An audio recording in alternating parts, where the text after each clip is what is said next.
Hey, welcome back to the Myth Impressions channel, home of Nemesis Gears, Team Punked Out, and the Knox Hollow Wood Shop.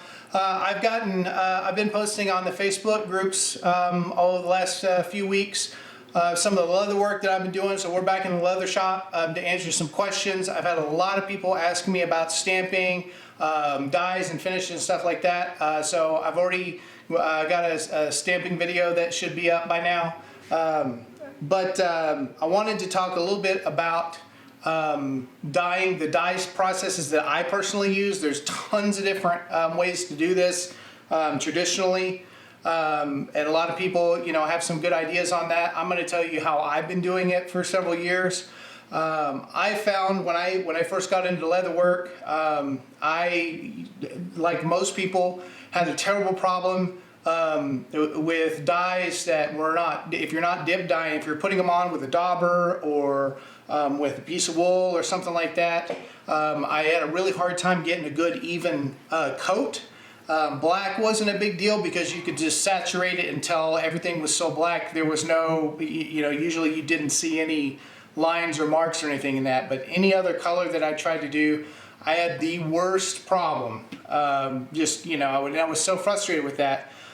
But fortunately, back when I was much younger, in the early 90s, taking my first art classes, I learned airbrush. And back then in the early 90s, computers were just kind of getting going.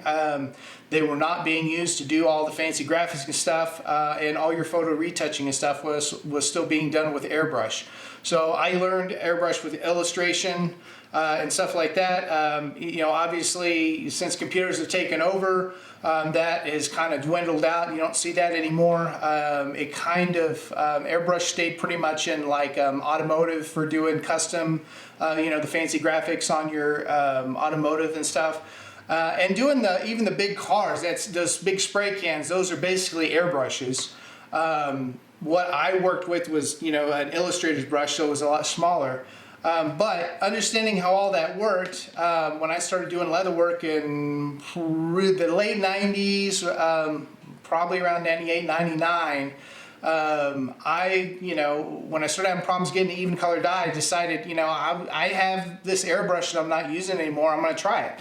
So I got wonderful results spraying the dyes. I was able to do color fades and get good even coats with it, and since then I've tried lots of different kinds of airbrushes and stuff like that. And so what I'm going to do is I'm going to zoom in on the workspace. I've got a couple of airbrushes that I still use today, and I'll kind of give you a little bit of a breakdown on these particular airbrushes and kind of my thoughts on what I like and some of my recommendations and stuff, and that's going to vary from person to person. This is just how I do it and what I think about it. So you asked how I do my dyes and finishes, so we're going to do that. So let's start with Airbrush 101 and how that works. So let's zoom in here and I'll show you. Okay, sorry, quick interruption here. I was editing the footage for this video, ended up being 40 minutes long, so we're going to break it up into 3 parts. The first part is going to be just talking about the airbrush and the airbrush parts and how airbrush works. If you don't care about that or you already know how that works, you can just go ahead and skip to the second video. I'm going to put a link to that right here. If you want to watch this, then it's going to be good information for those of you who are wanting to start getting into airbrush. If you just want to look and see how the dyeing techniques and stuff work with the airbrush, you can go ahead and skip on up. So anyways, let's get in. We'll jump in here so that you can get a look at some airbrush and get some information on Airbrush 101. Okay, so when it comes to airbrushes in general, there's at least for the the illustration types and the smaller for doing smaller works, there's basically 2 different kinds. You have double action and you have single action. A single action airbrush means when you pull down the trigger, the air and the paint all comes out. And you set that, usually there's a little knob or something that you set to control, and that is the same. Once you have that set, every time you push the trigger, you get the exact same amount of air and paint that comes out at the same time. A double action airbrush is one in which when you push down, you get air, and as you pull back, you get paint. The farther you pull back, the more paint or dye, if you're using dye, the more comes out, the faster it comes out, okay? So I prefer double action airbrushes. It gives me a little bit more versatility to be able to go in and do some detail work if I want to. For doing cars and stuff like that, or doing large areas, a single action airbrush is fine. They've got some different kinds of stuff, and you basically just get it set your air pressure to what you want it to be, and you just, spray. For me, I like having the versatility of being able to do both. This first one that I'm going to show you, this has actually been around. I started on a Badger 100 IL illustrator's brush, and then throughout my high school career, I was a artist. I went to art college as well. Of course, we didn't do airbrush in college because that was about the time computers were starting to take over. But in high school, using the illustrator's brush, I tried some different ones. I kind of fell in love with the Badger. Vega 2000 is one that I tried that I liked really well. I think it was a kind of a collaboration. I think it's Thayer and Chandler and Badger, maybe. I don't remember the details. It's 30 years ago or whatever, 20-something years ago. But anyways, this one worked pretty good. Now there's a couple, 2 or 3 different ways to get the paint or dye to run through the airbrush. The Vega has a bottom feed. This is a siphon feed. Okay, so the bottom feed, that works pretty well. And these are, this is got the color cup that comes with it. Most of these airbrushes and stuff like this that you find that are your big names from Badger, Pache, Owada, the ones that have been around since airbrushes were kind of a big popular thing, you're going to be able to get aftermarket parts for this. So these bottom color cups, this same size is going to fit your aftermarket bottles. So the spray bottles and stuff, they go in here as well on the bottom feed. And that way, when I'm spraying, if I'm spraying almost straight down, which often happens or whatever, I can spray this with a bottle and that's fine. So I do prefer a siphon feed. You can get airbrushes that have the color cup on the top. And I've seen a lot of, airbrush has kind of gotten a resurgence in like the hobby industry. So if you go to like your model shops and stuff that do like miniatures for your D&D games and your tabletop games and stuff, there's a brand, I don't know much about them. Personally, most of them seem rather inexpensive. Airbrushes, I don't have a problem spending $150 on an airbrush. If I know that it's going to be a brand that has been around for a while, I know I'm going to be able to get parts for it 5 or 10 years down the road. And I know that the parts are going to be interchangeable with aftermarket parts, so I can get, if this comes with the basic color cup, but I know that I can get aftermarket bottles for a couple dollars or $3 for these bottles because they're going to wear out and stuff like that. I would much rather go with a name brand that has been around a while and that you can trust. If you want to go down to Harbor Freight and get whatever they're passing off as an airbrush, hey, that's on you. Go for it. I've had hit and miss luck with Harbor Freight stuff. Sometimes it does what I need to do, but when it comes to small detail, complicated things, I've had crap luck with them, and I would not trust something from Harbor Freight for airbrush. If you're just getting started and you want to spend a little nothing to get started and figure it out, that's fine. I think honestly, my opinion is you'll be happier in the long run if you just go ahead and start off with a good name brand airbrush, do some research and figure out if it's going to do what you need to do. Basic parts of the airbrush, so you're going to have your line on this is where your hose is going to be. It's going to be connected to your compressor. You'll need to look and see what the hose is rated for. Any of these small airbrushes, I don't spray anything over 40 psi.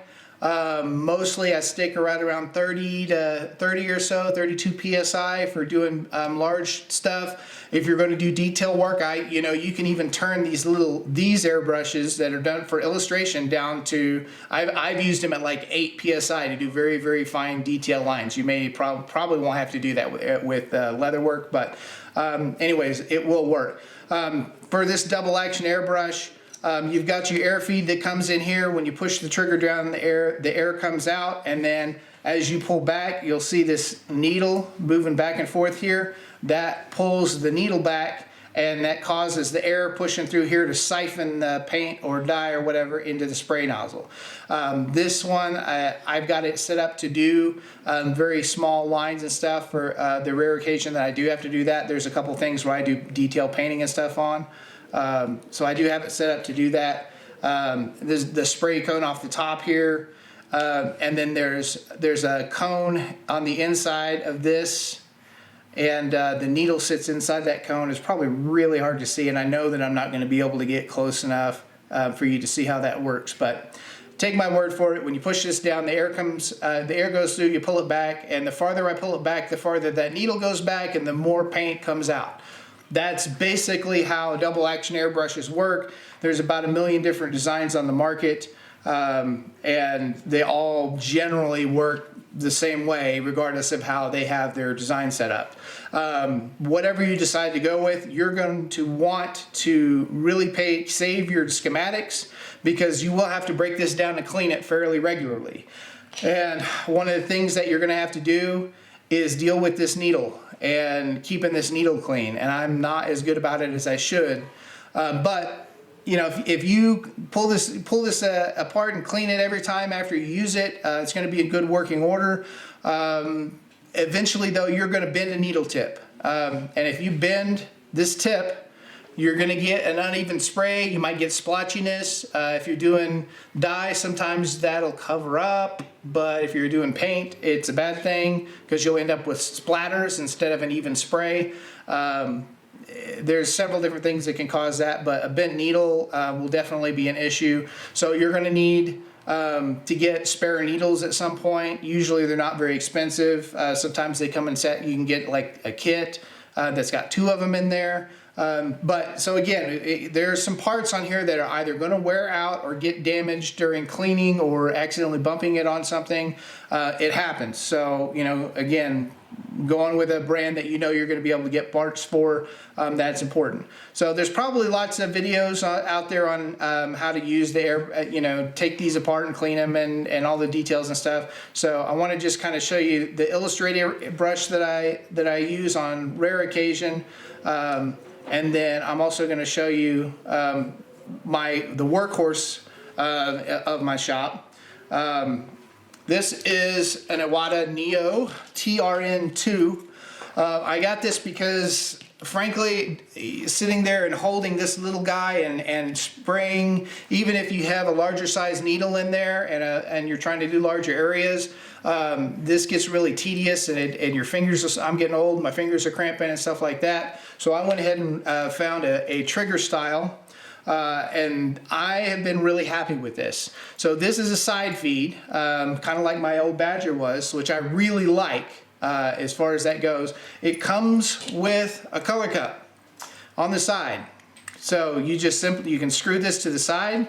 And the best part about this side feed with their setup is I can rotate this to whatever position I need it to be in. So if I'm spraying straight down, I can turn that color cup, up, and I can still spray. So for me, that is super handy. But what makes this even better is the fact that you can also put the siphon feed on here, and this same setup fits all your standard bottles. So I can pop a bottle in there, and now I don't have to worry about spilling my paint. I can turn it to different angles and do my spraying. I really like that. That's very beneficial to me.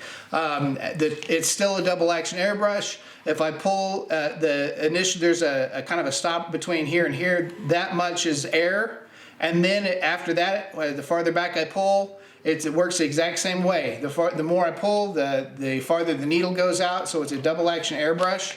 As you can see, this is a very similar setup as the other one, and as I pull it, that needle gets pulled back, and I can adjust how much flow that I'm getting through here. So that's basically how the airbrush works. They look very different, but on the inside they're very, very similar. Basically on how they work, every brand is a little bit different on how the air and the paint mix and stuff in here, but that is generally how that's set up. So tell you what, let's go ahead, and I do have a couple of pieces of leather that I need to dye. So I'll go ahead and jump in the spray booth and show you exactly how I do what I do.